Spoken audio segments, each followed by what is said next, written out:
આજે નાનીદવ પ્રાથમિક શાળામાં પ્રી વોકેશનલ પ્રવૃત્તિ અંતર્ગત ધોરણ 6 થી 8ના બાળકો દ્વારા વિવિધ વાનગી બનાવવામાં આવી તે રજૂ થાય છે, જેમાં ગાજરનો હલવો, પાઉંભાજી, થેપલા, ખમણ, પૌવા, મેગી અને પાસ્તા બનાવવામાં આવ્યા.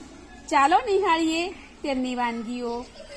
આ વાનગીઓ દ્વારા બાળકોમાં સમૂહ ભાવના કેળવાય છે, વિવિધ કૌશલ્યો વિકસે છે, પાકશાસ્ત્રમાં નિપુણતા આવે છે કે જેથી તેઓ પોતાના ભવિષ્યમાં પણ તેનો ઉપયોગ કરીને રોજગારી મેળવી શકે છે. ગાજરનો હલવો, પાવભાજી, થેપલા,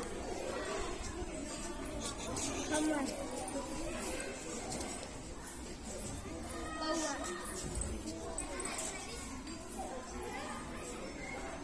મેગી, પાસ્તા.